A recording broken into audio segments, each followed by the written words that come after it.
Bonjour, moi c'est Maude, révélatrice de joie. J'accompagne les personnes qui n'osent pas être elles-mêmes à mieux se connaître et gagner en confiance pour qu'elles puissent vivre la vie qui les inspire.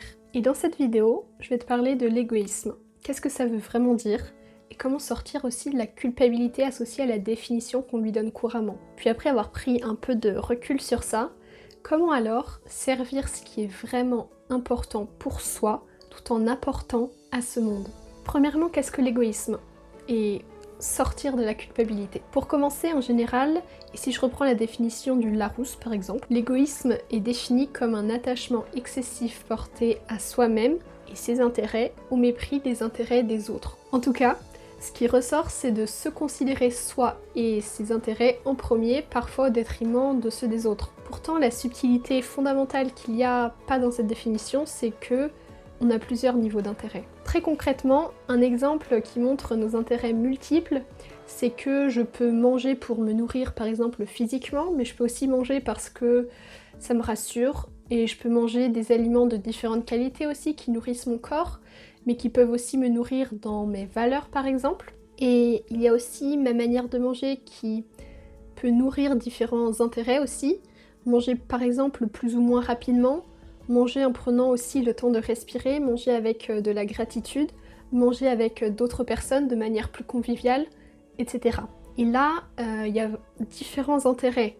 Le plaisir donc, la convivialité, l'envie de se nourrir de manière plus globale, l'envie de prendre soin de son corps et ou de l'environnement, ou encore l'envie d'apporter quelque chose par sa présence, ce que l'on rayonne, ce que l'on transmet en mangeant. Et pour revenir à la définition courante de l'égoïsme, dans cette vidéo, je vais vraiment revenir sur les notions d'intérêt et d'individu, et notamment en partageant la définition que j'ai de l'égoïsme.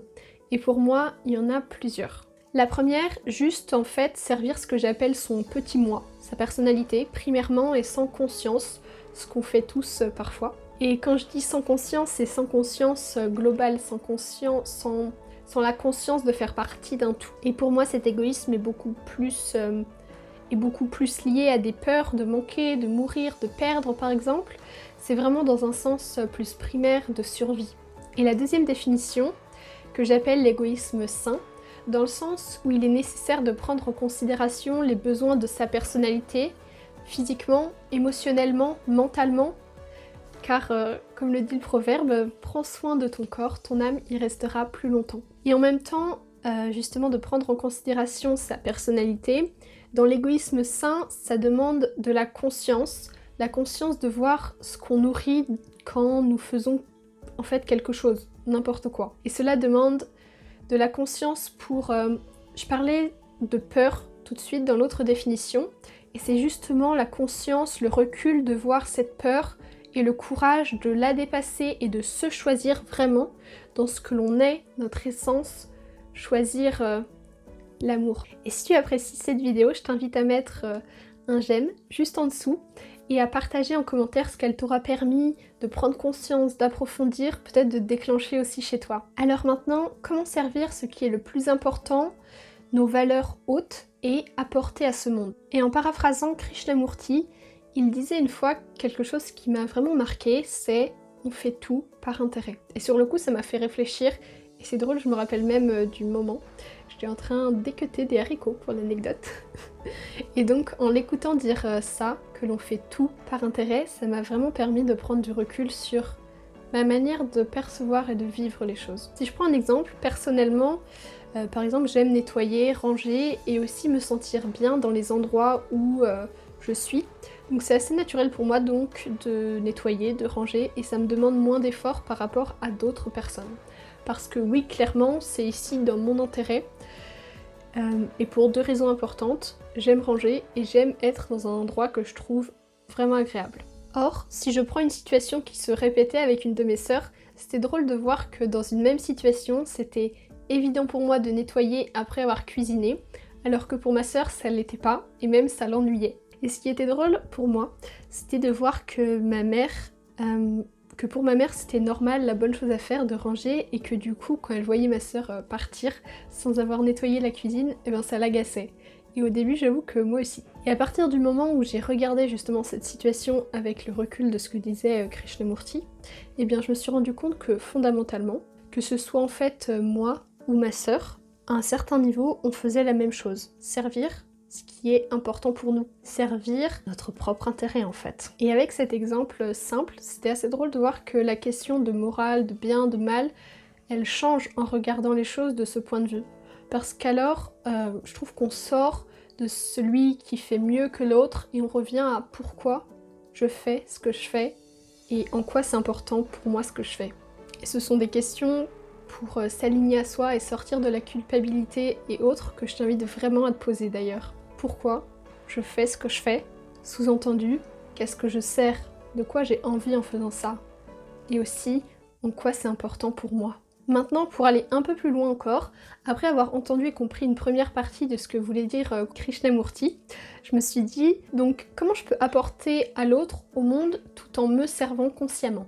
Et pour y répondre, il y a une situation que j'avais lue sur un sachet de thé et qui me parle particulièrement, c'est « Votre raison d'être est là où votre joie profonde répond aux besoins du monde ». Si je la redis, votre raison d'être est là où votre joie profonde répond aux besoins du monde. Et ça, c'est un point qui peut vraiment être approfondi, mais dans cette recherche de ce qui nous met profondément en joie, souvent en tout cas, dans ma définition de la joie, là où il y a cette joie profonde, il y a ce lien avec apporter quelque chose aux autres. Rien que déjà par notre présence qui change et qui rayonne. Tout ça aussi pour arriver à un des points que je trouve le plus beau dans ce sujet.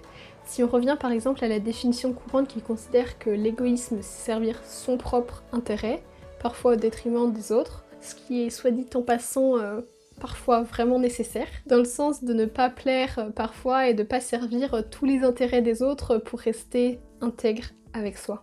Et donc, ce qui est le plus beau, c'est que dès lors que l'on se considère comme étant une partie d'un tout, un individu qui fait partie du monde, dès lors que l'on ne se sent plus complètement séparé, on voit que ce que nous faisons impacte l'autre. Et alors nécessairement, agir pour soi, vraiment, c'est agir pour l'autre.